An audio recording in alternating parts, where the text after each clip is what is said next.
காவேரிய பார்த்த உடனேயே விஜய் கண் கலங்கி போய் அவங்க முன்னாடி போய் நிக்கிறாங்க. ஆனா விஜய பார்த்துட்டு காவேரிக்கோ எந்த விஷயமும் ஞாபகம் வந்த மாதிரியே தெரியல. ஆனா சாரதாவோ அதிர்ச்சியில உறைஞ்சி போய் நின்றுக்கிட்டு இருக்காங்க. பட் காவேரி ரொம்பவே கேஷுவலா, நீங்க அம்முவோட அப்பா தானே? நான் உங்களை பார்த்துருக்கேன். ஆமா, அம்மு இப்போ எப்படி இருக்கா? நல்லா இருக்கால்ல? அம்மா, நான் தான் உங்ககிட்ட சொன்னேன்லம்மா, அம்முன்னு ஒரு பாப்பா இருக்காங்கன்னு. அந்த பாப்பாவோட அப்பா தாம்மா இவங்கன்னு சொல்ல. ஆனா விஜயும் கண் கலங்கிக்கிட்டே அவங்க கிட்ட, காவேரி, என்ன உனக்கு தெரியலையான்னு கேட்குறாங்க. உடனே காவேரியும், அதான் சொல்கிறேனே, உங்களை எனக்கு ஏற்கனவே தெரியும். நான் அம்மு கூட உங்களை ஏற்கனவே பார்த்துருக்கேன். ஆனால் என்ன, உங்களை என்னால் நேரில் மீட் பண்ணி பேச முடியல. வேற ஒன்றும் புரியலையே, தெரியலன்னு நீங்கள் ஏன் மறுபடியும் கேட்குறீங்க?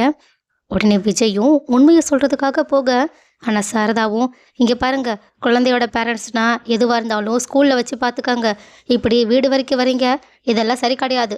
என்ன விஷயம்னாலும் ஸ்கூலுக்கு வந்து பேசுங்கன்னு சொல்லிட்டு, ஏய், முதல்ல நீ உள்ளே போ அப்படின்னு உடனடியா காவேரியை உள்ளே கூட்டிகிட்டு போயிடுறாங்க. இதை பார்த்துட்டு சோகத்தோட விஜயும், ஏன் இவங்க இப்படி பண்ணுறாங்கன்னு சொல்லிட்டு அங்கேயே வாசல்லையே கொஞ்ச நேரம் நின்றுக்கிட்டு இருக்காங்க. ஆனால் உள்ளே போன சாரதாவும் காவேரி கிட்ட, இங்கே பாருடி, இப்படி தான் நம்ம எல்லாருக்கிட்டையும் பேசி அனுப்பணும். இப்படி குழந்தையோட அப்பா அம்மாலாம் வீடு தேடி வந்துக்கிட்டு இருந்தாங்கன்னா, என் குழந்தை நாளைக்கு அதை தொலைச்சி இதை தொலைச்சிச்சுன்னு சொல்லிட்டு மறுபடியும் வீடு தேடி பேச ஆரம்பிச்சிருவாங்க. இதுக்கப்புறமா எதுவாக இருந்தாலும் ஸ்கூலுன்னு வச்சுக்கணும், ஓகேவா? சரி சரிம்மா, ஆனால் நீ இப்படிலாம் பேசியிருக்க கூடாது. ஒருவேளை அவங்க அவங்க அம்மாவுக்கு அடிபட்டுச்சுல்ல, அதை பற்றி பேசுறதுக்காக வந்திருக்கலாம். ஏன் எனக்கு ஒரு தேங்க்ஸ் கூட சொல்கிறதுக்காக வந்திருக்கலாம். நீ ஆனால் இப்படியெல்லாம் பேசியிருக்க கூடாதுன்னு சொல்லிக்கிட்டு இருக்க. ஆனால் சாரதாவும் வெளியே வந்து பார்த்தா விஜய் அங்கே நின்றுக்கிட்டு இருக்கதை பார்க்குறாங்க. அதனால அவங்க காவேரி கிட்ட போயிட்டு, இங்கே பாருடி, வீட்டில் சமைக்கிறதுக்கு பால் காய்க்கிறதுக்குண்டு எந்த பொருளுமே கிடையாது. நான் ஒரு 10 நிமிஷத்தில் கடைக்கு போய் வாங்கிட்டு வந்துடுறேன்னு உடனடியாக கூட எடுத்துகிட்டு வெளியே வராங்க. ஆனால் வெளியே பார்த்தா விஜயை காணும். அதனால அவங்க விஜய பதட்டத்தோட தேடிக்கிட்டே வர, விஜயும் கொஞ்சம் தூரத்துல திரும்ப நின்று, தன்னோட வாழ்க்கைய இப்படி ஆச்சு, காவேரிக்கு ஏன் தன்னோட ஞாபகங்கள் சுத்தமா இல்லை, நம்மளை பார்த்ததுக்கு அப்புறமா கூட அவளுக்கு பழைய ஞாபகங்கள் திரும்ப வரவே இல்லைன்னு சொல்லிட்டு ரொம்பவே கஷ்டத்தோட நின்றுக்கிட்டு இருக்காங்க. இதை பார்த்த சாரதாவும் உடனடியா விஜயோட பின்னாடி போய் நின்றுக்கிட்டு, மாப்பிள்ள அப்படின்னு கூப்பிடுறாங்க. உடனே விஜயும் திரும்பி பார்த்து, என்னத்த, நீங்க கூட ஏன் என்கிட்ட இப்படி பேசுனீங்கன்னு கேக்குறாங்க. உடனே சாரதாவும், இல்ல தம்பி, உங்க வீட்டில் நீங்க இறந்து போயிட்டு தான் சொல்லிட்டு தான் எங்களை அனுப்பி வச்சாங்க. முதல்ல உங்களை நேரில் பார்த்த உடனேயே எனக்கு கையும் உடல காலும் உடல. ஆனா நீங்க இந்த தூரம் காவிரியை தேடி வந்திருக்கீங்கன்னா அவளுக்கு பழசெல்லாம் மறந்துடுச்சுன்னு தெரிஞ்சுதான் வந்திருப்பீங்கன்னு நினைச்சேன். ஆனா நீங்க ஏதோ பேச போக, ஒருவேளை நீங்க உண்மையை சொல்லிட்டீங்கன்னா ரொம்ப பெரிய பிரச்சனை ஆயிடும்ல. ஏன்னா டாக்டர் அவளுக்கு எந்த உண்மையும் நம்மளாம் ஞாபகப்படுத்தக்கூடாதுன்னு சொல்லியிருக்காங்க. அப்படி இல்லைன்னா அவளுக்கு ரொம்பவே நிலைமை மோசமாயிடும். அதனாலதான் பதட்டத்துல நான் என்ன பேசுறதுன்னே தெரியாம உங்ககிட்ட அப்படி மரியாதை குறைவா பேசிட்டேன். தயவு செஞ்சு என்னை மன்னிச்சிருங்கன்னு சொல்றாங்க. உடனே விஜயும், பரவாயில்ல அத்தை, ஆனா காவேரிக்கு இந்த 5 வருஷத்துல என்னோட ஞாபகங்கள் வந்திருக்குன்ற ஆசையில தான் நான் அங்க வந்தேன். ஆனா அவ என்னை பார்த்த உடனேயே வேற யாரோன்ற மாதிரி பேசினோன்னு எனக்குமே அப்படிதான் இருந்துச்சுன்னு சொல்ல.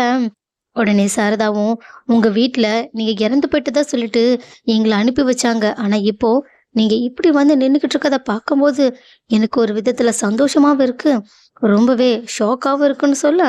உடனே விஜயும், முதல்ல எங்க வீட்ல ஆக்சிடென்ட் நடந்ததுக்கு அப்புறமா உங்ககிட்ட என்னெல்லாம் சொன்னாங்க, அதுக்கப்புறம் இந்த 5 வருஷத்துல என்னெல்லாம் நடந்துச்சுன்னு என்கிட்ட முதல்ல இருந்து சொல்லுங்க.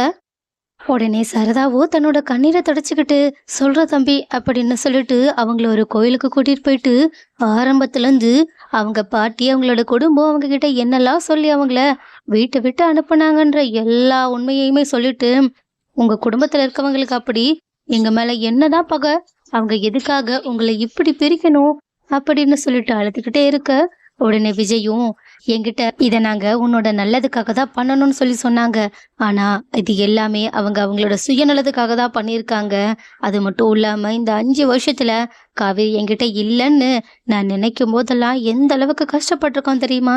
ஏன் காவேரி முதல்ல என்னை விட்டுட்டு போயிட்டான்றதை என்னால ஏத்துக்கவே முடியாம எந்த அளவுக்கு நான் வருத்தப்பட்டிருக்கேன் தெரியுமான்னு சொல்லிட்டு அவங்க கஷ்டத்தோட தன்னோட கடந்த காலத்துல என்னெல்லாம் நடந்துச்சுன்றத சாரதா கிட்ட சொல்லிக்கிட்டு இருக்கேன். இதை கேட்டுட்டு சாரதாவும் கண் கலங்கி விஜய பார்த்துக்கிட்டு இருக்காங்க. ஸோ கைஸ், ஒரு வழியா மாமியாரும் மருமகனும் தன்னோட மத்த எல்லா ஞாபகங்களையுமே பகிர்ந்துக்கிட்டாங்க. ஆனா இதுக்கப்புறம் எப்படி காவேரிக்கு பழசு எல்லாத்தையுமே ஞாபகப்படுத்த போறாங்க விஜய்? அதுக்கு இவங்க 2 பேருமே சேர்ந்து ஏதாவது ஒரு பிளான் போட போறாங்களா என்ன? ஆனா எந்த பிளான் போட்டாலும் சரி, கூடிய சீக்கிரம் எப்படியாவது காவேரிக்கு விஜய பத்தின எல்லா ஞாபகமும் வந்துரும்னு யாரெல்லாம் நினைக்கிறீங்க?